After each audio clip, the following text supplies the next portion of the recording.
Good morning and welcome to the Limitless Landscapers podcast. I'm Paula, your host, and today I've got a great podcast for you.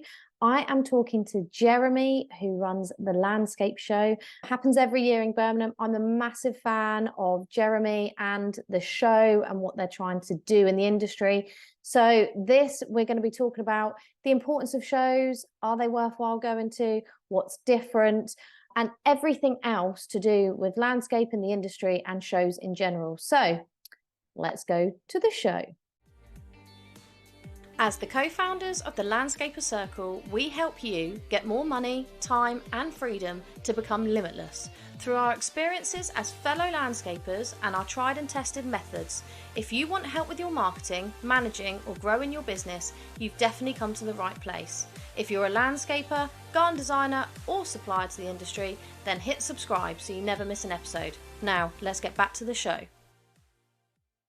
So, welcome, Jeremy. Welcome to the podcast. How are you today? Very well, thank you.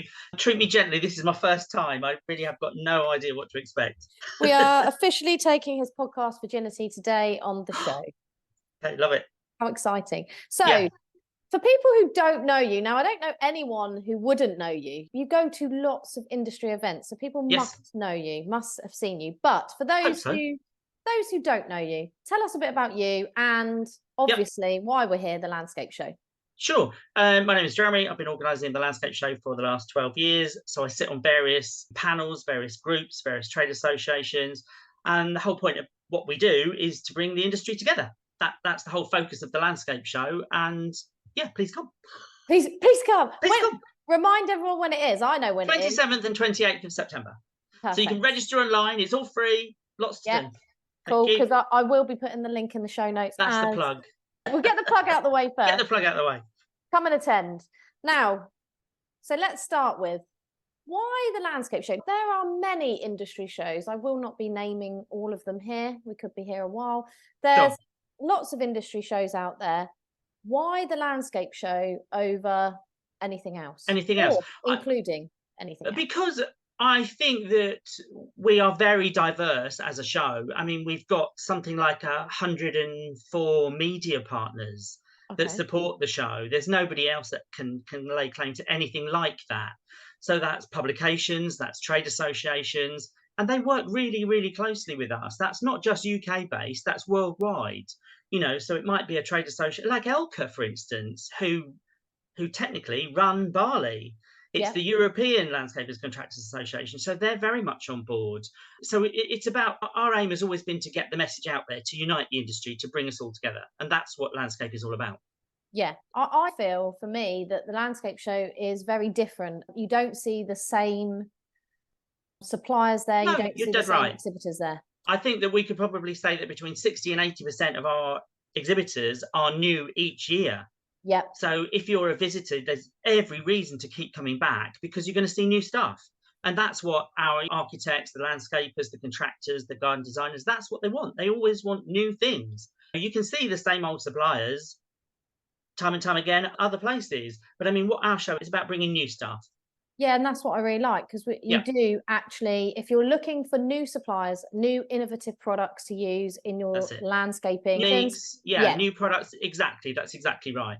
And I think the fact that we try and join in with lots of other trade titles, it brings a different spin to it. I mean, we've got the Loafer Lounge there this year, which is the people that run Solex, the Summer Outdoor Living Exhibition. So there's outdoor furniture to look at, pergolas, all sorts of things that you wouldn't ordinarily see at a traditional landscape show.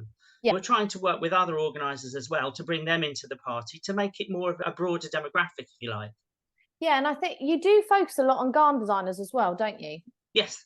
I mean, the Society of Garden Designers are there in spades this year. That's a fact. I mean, they have a stand, they've got an adjudication clinic which runs throughout the show, they've got a whole seminar theatre that they've taken over, and this year on the Wednesday evening, the end of the first day, they've got what they're calling the SGD soiree. So it's all a bit posh, a networking event. So they've got their cluster groups coming from all over the country, and the whole point is for all of their members to get together, obviously with exhibitors and other visitors. Yeah, so if you are looking to connect with garden designers, it would be a good that's the idea key. to Yeah. go. If you're a landscaper, you're a contractor, and you would like some more business, who wouldn't? Try and meet the garden designers who specify, who basically have the money at their fingertips. Yeah. A really odd figure, and the average spend of every one of our visitors is over £600,000. That's Wow. what they have at their disposal. Some will be less, of course, only 25,000, but some are in the millions because Yeah. of the value of the projects that they represent. It's definitely worth trying to get in front of them. Yeah, to say hello. Yeah. So we've got the SGD soiree, which I'm quite excited about. What's going to be Well, happening? we've also got the Discovery Day. We work a lot with Yes. education. So the Royal Parks and the Young People's Horticulture Association, they're very much part of the show. They've got a whole day on the Thursday. Their aim is to introduce students, not necessarily young people, but mature students, people returning for a second career, to the world of horticulture and landscaping, to give them an idea of what career paths are available to them, because that's a big question mark for a lot of people. I want to do this, but what are the avenues I can go into? It's not just being the landscaper or the garden designer. They could be a journalist, they could be a photographer. There are so many avenues within this amazing world that we work in. So that's happening on the Thursday. Yeah. The Department of Education are part of it. Who knew? Cool. So there's lots of really big people that are very passionate about the industry who have come to be part of the show this year. And I think that's a really important point, because we all bang on about the lack of staff in the industry. Yeah. And the huge skills gap Yeah. we've currently got in the industry, bringing new people in. So to have something like that that's dedicated to showing people all the Yeah. avenues of the industry, not And just one. Like you said, I sit on the all-party parliamentary gardening and horticulture group. I sit on the environmental horticulture group. I sit on the Worshipful Company of Gardeners. It's always trying to bring all of these people together. And the common thought process is, where are we going to find new people? Where are we going to get the new blood into the industry? Yeah, everybody says the same thing. But if they don't know about it, Yes. they can't actually go into it as a career path. I mean, ultimately, it must be within the national curriculum. Yeah. If it's taught at schools, then people have a choice. They know about it. And it is very much part of the government's plan moving forward. The environmental issues that we talk about all the time, the health and wellbeing benefits, they're all there. They tick all the boxes with climate change and everything else. But if the government haven't pushed it forward down to that sort of grassroots level, it's still going to be hard for us to get new people into the industry. Absolutely. So we've ticked the box for education, getting Yep. new staff. We've got the SGD there. Let's talk about the huge seminar program that you Yes. always put on year after year. Always. So there are over 40 seminars, and I think we've got 110 speakers or something at the moment, the 2 days. But more importantly, this year, we've created some new how-to theatres. And I think the lovely Paula might be doing one of those or two. But that's what we're trying to do. It's about education all the time. It's about how to increase your social media presence, how to actually get leads how to generate leads and get them to turn into business. All of those sort of things which affect all of us. Every single landscaper, every one of us actually needs to generate leads. It's not just landscapers, but I mean, that's the whole point of the how-to theatres. So yeah, come along, listen to those, or listen to Paula. Yeah, come along, listen to me if you fancy it. If you like the podcast, how-to theatres will be even better. Exactly. Yeah, so I think the seminar program is exceptional. You always have fantastic speakers. You're always growing it. You've got new people coming on board all the time, and you're always looking at ways to be more innovative. I think we've got sort of some of the traditional people, the John Wyers, the Wayne Grills, the Phil Tremaines, all of those sort of people that hopefully your listeners know about, and they will be there. But yeah, always lots of new faces, always something new to listen to. Yeah, it's quite exciting. So you're not just going there just to meet new suppliers, to find out new innovative products. You're going there to learn, to be educated, and also obviously discover new career paths, if that's your thing. Well, that's exactly it. I mean, the whole point of everything we've done for 12 years has been to act as a conduit, to act as a focus, to bring people together so that we can then move people in the right direction and help them find where they're best, to be their best, whichever sort of, if it's a career path. Some of them speak for us for the first time, really nervously, and then actually go on and do a lot more seminars and lectures. So sometimes it can prompt you to do other things within your career, which is fantastic. That's what we aim to do. Yeah, and you've been around for how long? 12 years now? 12 years now, yeah. 12 years. So are you the longest standing trade show? Yes, we are. Yeah, we are. And I think that we've moved, as people will know. We started off at Olympia, we moved to Battersea, we're now up at Birmingham. And the whole point is to keep increasing the size of the show and change the demographic. Since we've moved up to the Midlands, I mean, we still see everybody from London and the home counties. Over 30% are from London and the home counties, which is incredible. Yeah. But we're attracting a wider source of leads as well, of visitors that are coming down from Scotland because it's easier. They're coming across from Ireland because they can fly in. It's really quick. It's easy to get to. Yeah, I think it's a great location, actually, Birmingham. Much easier to get to. Yeah. I mean, Battersea was a great location, but absolutely, if you went in a car. Yeah, that's for sure. Absolutely. So what else is different this year? We've got people like the Garden Centre Association. So that's a different tack that we're going down to try and get them more involved. So they're part of our speaker panel as well. We've got Task as well, Task Academy on board. So they're doing a whole series of how-to theatres during the show. Quest is another thing. I don't know if your listeners may have heard of them. Quest is the Queen Elizabeth Scholarship Trust. Right. It's the charity arm of the Royal Warrant Holders. Right. So, you know, when you see the little, like, by appointment to the Queen stamped on the back of the tomato sauce, it's all of those people that have a charitable arm, and it's called Quest, the Queen Elizabeth. So it's the Queen Mother rather than the late Queen. And they give sponsorships and bursaries to students to do carving, willow weaving, mosaics, all sorts of different things. And it's the sort of thing that if you're a garden designer and architect, is that, wow, where can I get that sort of niche thing? And here they are, they're at the show. Oh, that would be cool. Yeah, really interesting, really sort of like very different people, different set of skills, but really worth coming to see. Yeah. Yeah. Cool. Oh, I'm a massive fan of the landscape show. Thank you. And we've also got Marshall Warrior on board this time. They're doing a bit of a sculpture park.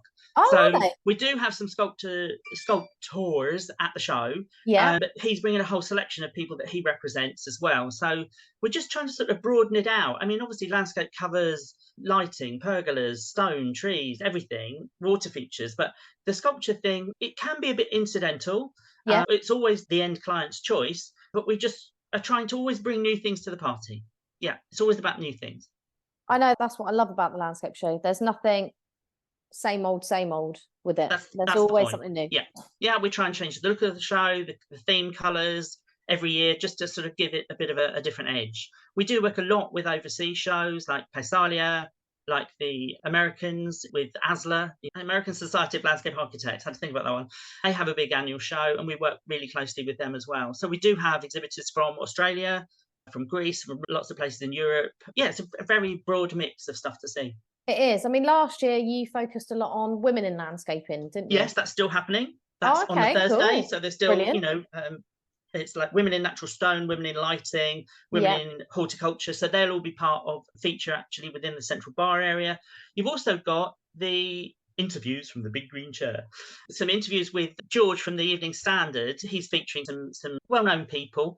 Only for sort of like 10-15 minutes, but one of those things to try and get under their skin and understand what they're all about. So that'd be quite interesting. Oh, then, of course, you've also got, sorry, I'm rambling now. Go on. I'm on my box. The Pechakucha. Ever heard of that? No. Pechakucha is Japanese for chit chat. Right. Okay. What it means is that we have a series of 5 or 6 architects, the ones with the big projects and the big pockets, who are coming along. I think it starts about 4:15 on the first day. And Pechakucha means literally it's a presentation. You have to put up 20 slides and they're up on the screen for 20 seconds each. Right. So it's quick, it's fast moving. The idea is that the architect or whoever's talking talks quickly, because often they go off on a tangent. And of course, if the pictures are changing behind them, they've got to keep changing their text as well. So it moves it forward. So it's with a free drink, come to the bar, free beer, free wine. Oh, it's a good thing. But you get to understand what they're all about as well. And sometimes it's very personal. Sometimes they're talking about different projects that they've worked on. The topic is things that make me go, wow. So, yeah, we've had various things across the years. Sometimes it's chocolate cake, could be your grandchildren, and it could be obviously a structure or a building. But it's a really interesting sort of little sort of 15, 20 minutes that happens at the bar on the first day, end of the first day. And then, of course, there's a free drinks party. What's not to like? Of course, there's always a free drinks party. Every year there's a free Always drinks a free party. drink. Yeah. Yeah. That There's would be too many awesome. reasons why you can't come now. No, that's everything. Free drink at the Everything. bar. Hang on, let me write that down in the Yeah. show notes so they know. Free drink at the bar. Free drink at the bar. Yeah, that's No, at the end of the really first cool. day. So when the show shuts, bar's open. So that's, what is it called? Pesca? Pecha Kucha. Yeah, really odd. Kucha. Oh, that Yeah. sounds cool. Yeah. It is good fun. And we've got Plant Healthy there this year as well. That's a new trade association about making sure that we look after our own plants. Yeah, lots of really nice trade associations being part of the event this time. And that's always the key. It's about us talking to everybody, bringing us all together so that we know what the industry wants us to do for the following year. That's what we do. Yeah, on that point, you made a big stand when you said that you were not going to have any artificial grass manufacturers. No artificial grass. That's right. So tell me more about that, because obviously I am massive into this. We launched Time for Turf campaign a year or two ago now with Charlotte Howard. We were proper happy about this. Then you said the show's not going to do it. SGD are down that route. No, SGD are down that route. And the RHS, of course, have virtually always been there about artificial things. And it's exactly all of the points that you've already raised, that the SGD and the RHS, it's just not good. And there's not a place for it within a landscape show. Absolutely. And has this had an impact on the show itself? No. Good. No, not at all. You know, it's not like artificial grass companies are knocking on my door and saying, please, can you let me in? No, I think they're taking it on the chin. Yep. I think that they realise that, things will change. Yeah, I think it's important to begin starting to make a stand and going down that route. It could be a big... It has to be a collective, doesn't it? Yes, we have to unite. And that's, again, like I said when we started, that's what the show is about.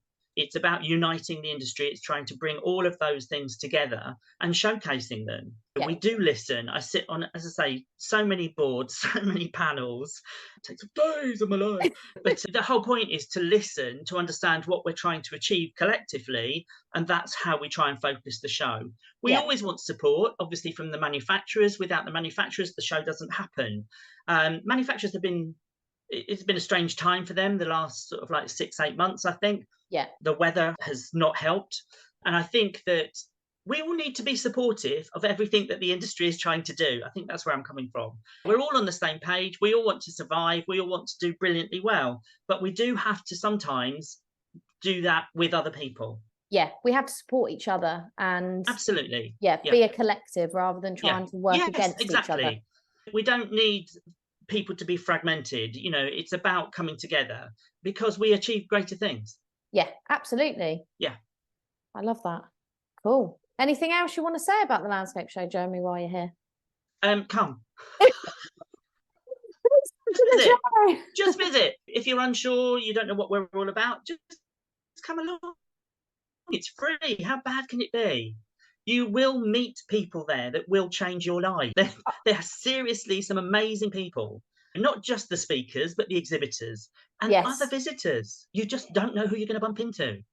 No, I kind of always, whenever I'm going up to the landscape show, I always try and put my feelers out to see who's going to be up there so we can meet there, have a chat. It's such a great opportunity because everybody's going to this one place. Why not start putting feelers out and saying, who's going there? Shall we meet for a coffee? Exactly. Have a chat, build your network. I mean, it's always, if you're going to a trade show, it's always going to be a big chunk of your day. Mm-hmm. Of course, I totally understand that. But the whole reason behind what we do, and it takes us all year to pull this together, is to make it something that's really, really worthwhile. You're going to see products that you've never seen before. Fact. Yes. You're going to see stuff that you think, my goodness, I don't know how they do that. We've got the winners circle. So all of the winners from the APL awards, they will all be at the show. Yeah. And that's a reason in itself to go along and see what they're all about. If you're a landscaper or a contractor, you want more business, I assume, don't we all? Yeah. And where's a better place than to be somewhere like the landscape show where you're going to meet people who have that power, that money at their fingertips. They're the ones that place the orders, that appoint people. Come and meet them. Yeah, absolutely. And also I get asked a lot of the time, garden designers are always looking for a good landscaper. Landscapers are always looking to work with garden designers. Yeah. This is the perfect place, but you do have to plan your time to get the most out of a show, any show. Yeah. Yeah. You have to plan it. So you have Yeah. to look at the seminar program and book yourself into the things that you think will fit you and your business at Yeah. this time, that you're going to get a return on investment from. Obviously, the how-to stage by the landscapers coach, myself, is obviously one to Come be on. at Yeah. the whole time. It's the key. It's the key to your landscape business. But Yeah. essentially, you need to book those seminars that you want to go to. You need to make the time to go and connect with people, to go and meet the exhibitors, to connect with them. I met Straight Curve there last year. Yeah. I'm now working with his wife and also meeting him at this show. We've Yeah. used his products. So again, it's about collaboration. It's about, you don't know who you're going to meet outside of that network as well, who they're going to introduce you to. You're exactly right. What's that whole sort of adage? If you always do what you've always done, you always get what you've always had. And it's like, so you need to change things. Come and meet the new people. As I say, so many new companies. That's quite inspiring from our point of view as well. Obviously, we promote the show worldwide. I think we've recently sent out our August preview magazine, which will give you a sense of what the show's all about. And I think that's got a circulation of 55,000. It's like, that's our own database, let alone who it goes to when it goes to holiday and park scene or the British Interior Design Association and stuff. So we touch on all of these areas that impact on the landscape itself. That's what we're for. That's what we're here for. I think it's coming at it with an open mind, because I think some people go there, they've taken the time off work, they feel like, oh, I've got to go all the way to Birmingham, or oh, I've got to do this, got to take time out, it's not going to be worth it. If you look at things like that, you're not going to get anywhere. But if you look at it from, who could I connect with? Who could they put me in touch with? What could I learn? And most importantly, what could I take back to my business to implement? That's the key. That's going to generate more business, or a new service, or a new idea. You will definitely get new ideas, and that's the whole point. You can't possibly come to the show and not take something away with you. It's highly targeted. We've got so many people that we're focusing on getting to the show, and I'd love it if your listeners came too. Oh, I'm sure otherwise they're going to miss out on seeing you. Oh, exactly that. Hello? You get to meet me in person. Hello. That's the reason in itself. Exactly. Just come to meet me. Yeah, don't worry about anything else. Just you. Just me. No, it's a great way. I mean, I've been coming for the last, I don't know, 4 or 5 years now, I think. We still let you in, don't we? And you still let me in. And now I've managed to get a whole how-to stage. What's next year going to bring? Who knows? Who knows? We'll rename it after you. Yeah. It's just a really fun day. And also, like you say, you find one new product, one new idea, one new connection. That's all you need.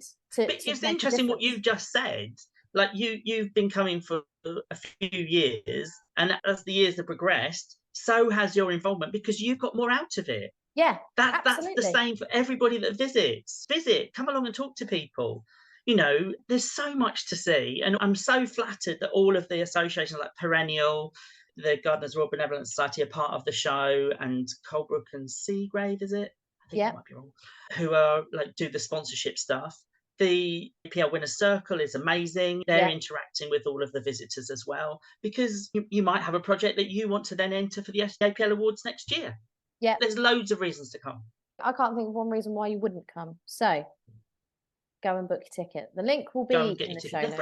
They're free. They are free, but you just have to make the decision to attend. I think this is the other thing you need to get over. If you're hesitant and you book a ticket and don't attend, what have you missed out on? You need to start thinking, if you make the effort to go up there, make the connections, it's all in actually doing it, not putting it off, not saying, oh, I can't be bothered, something's come up. You need to schedule that time, make the effort, and then do the follow-up when you get home.